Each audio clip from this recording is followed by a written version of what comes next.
많이 힘들죠? 오늘 이렇게 또 회복하고 있어요, 그죠? 많은 자리에 이렇게 참석했습니다. 예, 민주도 오랜만에 보고 우리 하늘이도 오랜만에 보고, 네, 혜진이도 예, 우리 학생들이 좀 이렇게 나오기 시작했습니다. 감사하고요. 자, 공동체의 모습이 점점 좀 힘들어지는 가운데 그리스도인의 영향력이 점점 쇠퇴해가는 안타까운 현실에 우리가 살고 있는 것이 사실입니다. 나로 인해서 믿음의 영향력을 발휘할 수 있는 세상에서 빛과 소금의 역할을 잘 감당해야 하는데 지금은 그리스도인이라는 자체만으로도 군종의 비난을 사는 일들이 일어나고 있는 그런 상태가 너무나도 안타깝게만 느껴집니다. 심지어 식당이나 편의시설에서 교회를 다니는 사람은 받지 않습니다 라는 문구가 붙어있는 모습이 언론에 보도되기도 합니다. 사실 이 문구를 보면서 참 마음이 씁쓸하기도 하지만 사실은 그 교회 근처에 있는 그 카페나 마트나 이런 곳들이 코로나 이전에는 교회 때문에 매출이 좀 많았던 곳들 아닙니까? 그죠? 네. 그러니까 교회가 또 어려워지니까 또 여러 가지 문제가 생각하니까 또 교인들을 받지 않는 또 이런 안타까운 현실들이 다가오는 모습이 좀 씁쓸하기도 합니다. 아마도 이처럼 어려운 시기가 있었을까 하는 생각을 해봅니다. 물론 우리 시대에는 겪어보지 않았지만 과거에 우리 믿음의 선조들은 이것보다도 더 힘들고 어려운 사건들과 또 핍박과 고통 속에서 신앙을 지키기 위해서 살았던 것을 우리는 기억할 수 있습니다. 예수를 믿는다고 핍박을 당하면서도 그들의 삶은 세상에 엄지손가락을 들어 보일 정도로 정직하고 또 사랑과 관심과 배려가 있는 삶을 살았는데 어쩌다 이렇게 내몰린 그런 상황이 되었는지 모르겠습니다. 기독교를 많은 핍박을 받았지만 그 속에서 그리스도인들의 삶들은 세상 속에서 인정했던 삶의 모습을 우리는 성경의 역사 속에서 기억할 수 있습니다. 그죠? 그들을 칭송했다 이런 말이 성경에 있지 않습니까?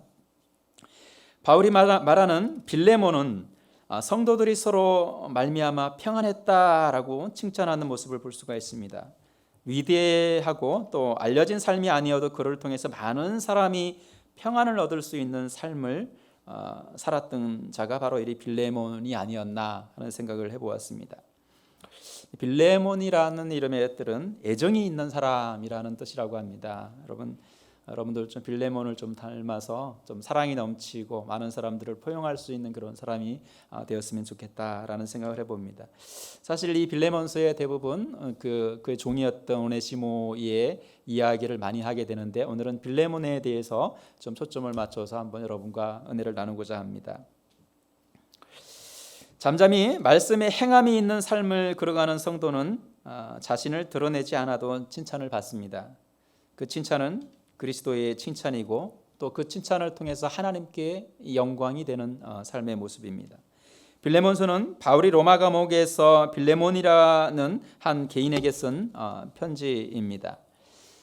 여러분 바울 서신들 가운데 가장 개인적인 어떤 그런 서신서이기도 하고요. 또 이 서신서의 진정성에 대해서는 어떤 신학자들도 이야기를 하지 않고 있습니다.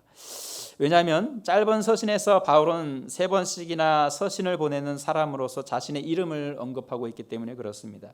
1절과 9절에 19절에 바울이 직접 썼다는 그런 내용이 나오고 있습니다. 빌레몬서에 등장하는 또 아키포, 에바브라, 아리스타, 또 누가 등의 이름은 빌레몬서가 골로새서와 또 밀접한 관련이 있음을 보여주는 증거이기도 합니다. 이 골로새 교회가 빌레몬의 집에서 시작했던 교회다라고 또 우리가 또 알고 있기도 합니다. 빌레몬서를 기록한 시기와 장소는 또 바울이 처음 로마 감옥에 갇혀 있을 때인 아마 추후 AD 61년에서 63년 사이에 이렇게 기록되어 있다는 기록도 있습니다. 오네시모가 바울의 서신 빌레몬서를 가지고 골로새로 가는 길에 또 두기고라는 사람과 함께 동행했던 것을 보아서 이 두 서신은 대략 같은 시기에 쓰여져 있다. 이렇게 신학적으로 얘기를 하고 있습니다. 빌레몬의 노예였던 오네시모가 주인의 물건을 도적질을 하고 도망을 갑니다. 오네시모는 이곳저곳으로 다니던 중에 로마에 도착하게 되었고 또 하나님의 섭리 가운데 누구를 만나게 됩니까? 이 바울을 이 오네시모가 만나게 됩니다. 그리고 바울을 통해서 예수님을 영접하게 되었고 또 이제 바울에게 매우 요긴한 동역자의 사람이 된 것이 이 빌레몬의 종이었던 오네시모입니다. 먼저 바울은 빌레몬의 몇 가지 문제, 즉 주인의 물건을 훔친 것과 또 주인으로부터 도망한 일에 대해서 다시 그들의 관계를 회복시키기 위해서 이 서신서를 보내게 됩니다. 바울은 이 빌레몬에게 오네시모의 처지를 이제 설명을 하고 그를 주인의 것을 훔쳐 도망간 자로 대우하지 말고 그리스도 안에서 사랑받는 형제로 맞이해 줄 것을 정중하게 이제 부탁을 하는 모습을 오늘 서신에서 발견합니다. 오네시모를 용서하고 다시 바울에게로 돌려보내서 바울과 함께 하나님의 일을 하는 동역자의 삶을 살 수 있도록 이 바울이 부탁을 하는 모습을 볼 수가 있습니다. 자신의 죄를 완전히 해결받기 위해서 당사자에게 가서 용서를 빈다는 것은 참 어려운 일입니다. 그렇잖아요? 어떤 물건을 훔쳤는데 그것을 누군가에게 고백하는 일도 힘들지만 그에게 다가가서 용서를 비는 것 상 용기가 필요한 일입니다. 바울이 전한 복음이 그를 변화시키지 않았다면 평생 그는 어떤 죄악 속에서 괴로워하며 살았겠지만 모든 것을 용서하신 예수님의 은혜를 입은 오네시모는 자신의 죄를 뉘우치고 또 완전한 해결을 위해서 빌레몬을 찾아가서 용서를 구하게 됩니다. 우리의 죄악도 하나님 앞에 우리의 모든 것을 내려놓지 않으면 용서함이 없다는 것을 잘 알아야 합니다. 아무리 감추려 해도 감출 수 없는 것이 우리의 죄이기 때문에 그렇습니다. 용서함을 구하는 일에는 용기가 필요합니다. 마음의 짐보다는 우리의 허물을 드러내고 용서받는 것이 우리 마음이 한결 편안하고 기쁨의 회복을 얻는 현명한 방법이라고 할 수 있습니다. 빌레몬이 용서함으로 종의 신분에서 동역자의 신분으로 회복되기까지는 빌레몬의 성품도 우리가 한번 주목해 보아야 할 그런 성품인 것 같습니다. 바울은 빌레몬을 성도에 대한 사랑이 많은 자로 이야기하고 진실한 믿음의 교제를 행하고 또 선한 삶을 통해서 많은 형제가 그를 통하여 평안함을 얻었다라고 평하고 있습니다. 7절에 그렇게 말하잖아요. 너로 말미암아 평안함을 얻었으니 라고 말합니다. 그렇다면 우리가 우리 자신을 한번 돌아볼 필요가 있죠. 우리는 과연 어떤 사람일까? 여러분을 통해서 우리 주변의 사람들이 힘을 얻고 또 평안하고 기쁨을 얻습니까? 여러분을 만나기를 사람들이 좋아하고 이야기하고 믿음의 깊이와 신앙의 삶을 통하여 아름다운 영향력을 내 이웃에게 아니면 내 형제들에게 아니면 많은 사람들에게 내 직장의 사람들과 일하는 사람들에게 영향력을 끼치고 있는가 우리 한번 생각해 보아야 할 것입니다. 교회 공동체 속에서 우리는 우리의 형제와 자매가 내 뜻과 마음에 들지 않으면 가까이 하지 않으려고 합니다.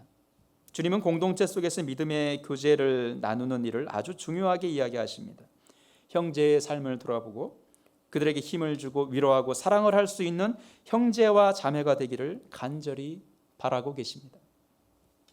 그런 삶을 통해서 또한 믿지 않는 많은 사람들이 그리스도의 사람은 이렇게 살아야 한다는 것을 깨닫게 해야 하기 때문에 그렇습니다. 우리의 삶 자체를 보고 믿지 않는 사람들이 저들은 구별된 사람이고 저들은 좀 우리와 다른 사람들이야 라고 고백할 수 있는 그런 상황들이 되어야 한다는 것입니다. 그러나 우리는 여전히 우리 자신을 돌아보지 못하고 남들의 허물을 찾아서 아픈 곳을 콕콕 찔러서 그들이 넘어지기를 바라는 것 같습니다. 지금도 누구 때문에 교회 가기 싫다는 사람들이 있습니다. 우리 교회뿐만이 아니라 많은 사람들이 믿음의 삶을 살아가다가 그들이 떠나는 이유들은 믿음의 사람 누구 때문에, 교회 다니는 누구 때문에 내가 상처를 받고 떠나는 사람들이 많습니다. 그리스도의 사랑을 행하는 사람들이 아니기 때문에 또 그렇게 실망하고 낙심할 수가 있습니다. 그러나 또한 반대로 그렇게 생각하는 사람도 스스로 자신이 그들과 다를 것이 없기 때문에 또 사람으로 인해 실망하고 낙심할 수밖에 없다는 사실을 우리가 생각해 볼 필요가 있습니다. 그 사람은 왜 그래? 라고 이야기하기 전에 나는 왜 이럴까도 한번 돌아볼 필요가 있다는 것입니다. 빌레몬에 대한 자료가 많지는 않습니다. 그러나 그 위대한 바울의 평가에 우리는 그가 어떤 성품의 소유자라는 것을 쉽게 알 수가 있습니다. 아마도 그렇게 좋은 사람의 종으로 있으면서도 그의 물건을 훔치고 달아난 오네시모는 사람들의 비난을 받아야 마땅한 사람들일 것입니다. 바울이 빌레몬에게 편지를 쓰는 곳이 로마의 감옥에 잡힌 상태 아닙니까? 그죠? 감옥에서 쓴 서신서입니다. 오네시모는 모르긴 해도 그렇게 도망친 후에도 정착하지 못하고 그의 삶이 힘들었던 모습을 우리가 좀 짐작할 수 있습니다. 그가 바울이 전하는 복음을 듣고 완전히 성령으로 거듭난 사람이 됩니다. 그리고 그렇게 선한 사람의 밑에서 죄를 지은 것에 대한 부끄러움이 가득했을 것입니다. 그래서 바울에게 악했던 자기의 과거를 이야기하고 또 앞에 무릎을 꿇음과 동시에 사람에게 지은 죄를 용서받기 위해 빌레몬을 찾아가 자신의 죄를 자복하기를 원하는 그런 마음이 이 오네시모에게 들었던 것입니다. 성령이 우리에게 임하시면 우리의 모든 죄악과 우리의 삶의 모습들을 다 뒤집어 놓는 거죠. 다시 변화시킬 수 있는 믿음의 그 처음 공간으로 다시 가고 싶어 하는 것이 또 인간의 삶의 모습입니다. 그때 내가 그때 이랬으면 좋았을 걸. 그때 내가 이렇게 하지 말할 걸. 우리의 그 잘못된 시작점의 출발점으로 다시 돌아서서 뭔가를 바꾸고 싶은 그런 마음들이 있습니다. 아마 오네시모도 그랬을 것입니다. 그래서 그가 우리에게 가장 잘해줬던 그런 사람인데 그에게 다가가서 내가 용서를 구하고 나의 죄를 좀 자복하기를 원하고, 먼저 그 전에 하나님께 모든 죄악을 자복했겠지만 말입니다. 그런 용기를 낼 수 있도록 바울은 빌레몬에게 편지를 써 오네시모를 용서하고 종의 신분의 어떤 상하관계가 아니라 동역자로서의 수평관계로 형제로 여겨줄 것을 당부합니다.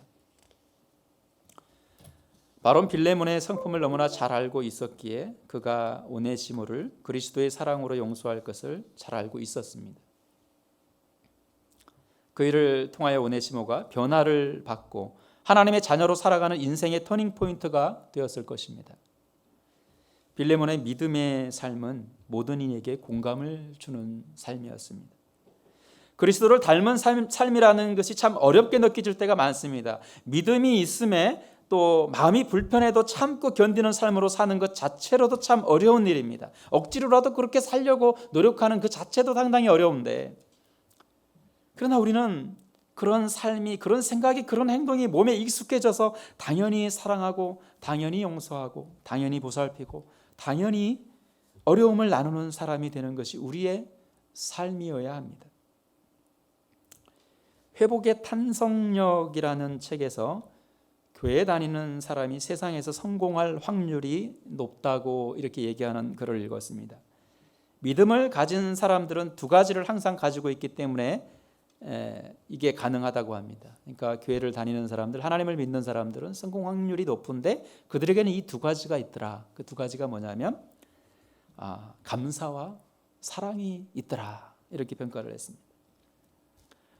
어떤 환경 속에서도 그들은 감사할 줄 알아서 힘들고 지친 상황에서도 일어설 수 있는 능력이 있고, 또한 늘 하나님의 사랑을 받고 있다고 생각을 하기 때문에 사랑의 결핍이 없어서 세상을 살아가는데 인간적인 낙심이나 갈등이 적다고 합니다. 사람들이 나를 사랑해 주지 않아도 나를 늘 사랑해 주는 하나님이 계시기 때문에 외롭지 않은 겁니다. 그리고 내가 처해 있는 상황이 힘들고 지치고 낭망하고 좌절하는 순간이 있어도 감사가 있기 때문에 그 순간을 한탄하고 비관하고 낭망하는 것이 아니라 감사하기 때문에 일어설 수 있는 확률이 높다는 것입니다. 그래서 일반인보다 회복의 탄력성이 빨라서 성공할 확률이 높다고 합니다. 불편하지만 의무적으로 행하는 선함으로 살기보다 어차피 행해야 하는 믿음의 삶이라면 우리의 마음을 좀 더 비우고 마음의 평안이 자리 잡도록 해야 합니다.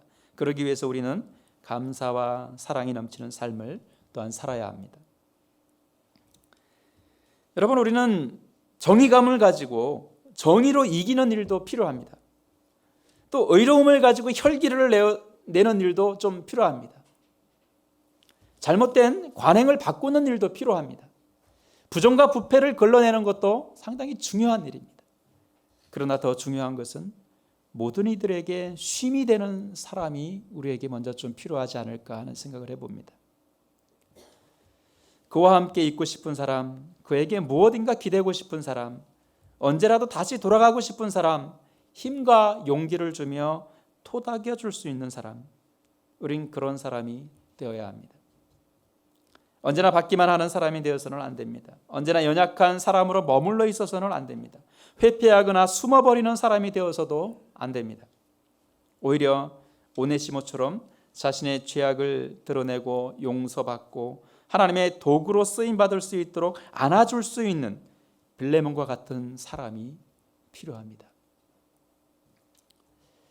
여러분, 배반했던 오네시모는 빌레몬의 삶을 보며 다시 그곳에서 믿음의 새로운 삶의 모습으로 거듭남의 삶을 시작하고 싶었을 것입니다.